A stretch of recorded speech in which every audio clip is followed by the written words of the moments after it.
An 8,000-meter deep ocean buoy recorded a rhythmic 70 beat per minute pulse matching a human heartbeat with the acoustic power of a jet engine in November 2018. Within 12 minutes, all 14 independent deep-sea sensors across a 400-mile perimeter dropped dead at the exact same millisecond. Watch to discover the classified naval logs proving why the sound is still broadcasting from the trench today. The Pacific Ocean hides places where light has never reached. 8,000 meters down, in the abyssal zone, the water pressure is over 11,000 pounds per square inch. That is enough force to crush an armored vehicle like a tin can. It is a world of utter silence, sub-zero cold, and eternal darkness.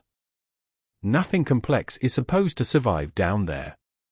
At 3:14 a.m. on a quiet Tuesday, the primary monitoring station in San Diego registered an incoming telemetry flag. Hydroacoustic Array Echo E7 was picking up a signal. Array Echo E7 was not a single buoy. It was a state-of-the-art grid of 14 deep water stations moored directly to the ocean floor off the Philippine Trench. These sensors were designed to monitor submarine movements and seismic activity along tectonic fault lines. The lead technician on duty thought it was a software glitch. The screen showed a clean, repeating waveform. Lub-dub. Lub-dub. 68 beats per minute. A perfect resting human pulse. Except this pulse was radiating across 40 nautical miles of open water. The acoustic power was calculated at 190 decibels. To put that into perspective, a jet engine taking off at close range reaches about 140 decibels. A sound at 190 decibels underwater is powerful enough to rupture human lungs instantly. A biological heart that size would need to be larger than a cruise ship. The technician immediately flagged the event as an instrument malfunction. He initiated a diagnostic sweep across the grid, expecting to find a corrupted data packet or a failing battery bank. He didn't find a software error. Instead, he found something far worse. The signal wasn't stationary. It was moving. And what investigators discovered next would change everything. The second buoy in the chain, Station 02, located 30 miles south of the initial detection, picked up the exact same signature 6 seconds later. The sound hadn't traveled through the water at the speed of sound. The source itself had shifted location. To cover 30 miles in 6 seconds, an object would need to travel at 18,000 miles per hour underwater. That is Mach 23 beneath the sea. Physically, that is impossible. Water is too dense. Nothing can move through the abyss at that speed without generating a kinetic shockwave that would boil the ocean around it. Yet there was no shockwave. No thermal surge. No seismic tremor. Just that steady, rhythmic beat. Lub-dub. Lub-dub. The technician scrambled to cross-reference the acoustic data with geological databases. They checked for underwater volcanic eruptions. They checked for deep-sea earthquakes. They checked for secret military naval maneuvers.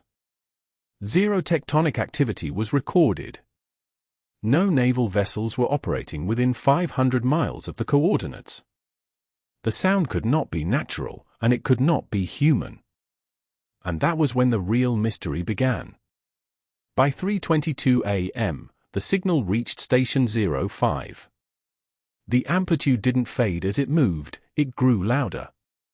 The acoustic signature was now so intense that the ground-anchored hydrophones began to vibrate off their calibration mounts. Scientists sitting in warm control rooms thousands of miles away watched their monitors in total disbelief. Then came the thermal anomaly. Deep ocean temperature sensors attached to the abyssal cables registered a sudden, impossible drop. Ocean floor water normally hovers at a constant 2 degrees Celsius. Within 90 seconds, the temperature readings around Station 05 plummeted to -4 degrees. Water under that immense pressure doesn't freeze at sub-zero temperatures, but it becomes hyperdense. A localized wall of freezing water was sweeping across the sea floor, moving against every known oceanic current. But the strangest part was still to come. At 3:25 a.m., Station 04 went dark. It didn't drop offline due to a slow signal loss. The telemetry feed vanished instantly. A heavy-duty, titanium-armored cable, 3 inches thick and anchored into solid basalt rock, lost complete tension in less than 1/10 of a second. It wasn't a power failure. The physical line had been severed. In the control room, panic set in. Engineers tried to ping the secondary backup systems on Station 04. No response. The sensor was gone. 2 minutes later, Station 05 dropped offline. Then Station 06. A blackout was cascading along the grid in a straight line. Whatever was down there was moving along the array, systematically destroying every multi-million-dollar monitoring unit in its path. Then, at precisely 3:26 a.m. and 14 seconds, the sequence broke. Instead of taking out the buoys one by one, Stations 07 through 14 all lost signal at the exact same microsecond. 8 independent deep-sea stations, separated by hundreds of miles of open abyss, vanished off the network simultaneously. The entire 400-mile array was completely dead. Total silence fell over the monitoring station. In less than 12 minutes, America's most advanced deep ocean detection network had been wiped off the map. The military classified the event immediately. No press releases were issued. The raw data logs were scrubbed from public servers and transferred to a high-security defense database under black budget oversight. For 4 months, the ocean above the Philippine Trench remained dead and quiet. No salvage operation was authorized. The official cover story cited a catastrophic regional power grid failure affecting offshore telemetry equipment. But behind closed doors, a specialized recovery team was being assembled. What the salvage crew recovered for months later defied ocean physics entirely. In March of 2019, a specialized naval research vessel equipped with a heavy-duty deep submergent remote vehicle arrived at the last known coordinates of Station 05. The ROV was lowered into the pitch-black abyss, its high-intensity lead array cutting through water that hadn't seen daylight in millions of years. When the camera reached the ocean floor at 8,100 meters, the crew in the surface vessel froze. They expected to find crushed electronics or thermal damage from an underwater volcanic vent. Instead, they found the steel recovery cables. The 3-inch thick braided steel lines hadn't snapped under tension. They hadn't been cut with tools. They were pinched. The solid steel strands had been bent and flattened with such intense, localized pressure that the metal had fused together like warm wax. It looked as if a massive pair of pliers had squeezed the heavy cable until it simply parted.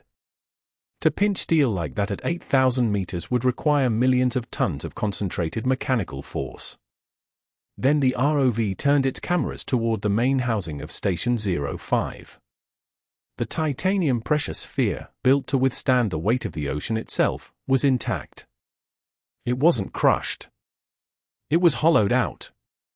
The internal electronics, the ceramic sensor plates, the lithium battery modules, everything inside the sphere had been cleanly removed through a 4-inch wide access port. The heavy titanium hatch was still bolted shut from the outside. Something had pulled the entire internal apparatus out of a sealed, pressurized metal sphere without breaking the seal. The recovery crew harvested the hard drives from the surviving onboard memory units that hadn't been completely wiped. It took 2 years for acoustic forensics specialists to decrypt and clean the corrupted audio files retrieved from Station 01, the only station that retained raw audio before going dark. When they ran the signal through advanced spectral analysis, they uncovered the final, horrifying detail. The heartbeat sound wasn't a heartbeat at all. Underneath the low-frequency lub-dub pulse, hidden within the subaudible background noise, was a secondary audio layer. It was a structured acoustic ping sequence. It was a precise, repeating pattern of mathematical prime numbers. The ocean wasn't generating random noise. Something down in the dark was broadcasting a code. And when military analysts compared the timing of the deep-sea pings to human naval activity in the region, they realized something that kept them up at night. The prime number code picked up by the boys was an exact inversion of a secret sonar ping sent out by a US submarine 6 hours before the event began. The ocean hadn't created the signal. Something at 8,000 meters had heard our sonar. It had analyzed our technology. And then it had answered back, using a sound shaped like a living heart, just to show us it knew we were listening. To this day, the deep-sea array has never been replaced. The coordinates remain a restricted maritime exclusion zone. We spent centuries looking up at the stars, terrified of what might be watching us from deep space. But what if the greatest intelligence on Earth isn't above us? What if it has been sitting down there in the dark, waiting for us to sink deep enough to hear it beat? If you enjoyed this dark mystery, hit the subscribe button and turn on notifications. New Nocturne files drop every week.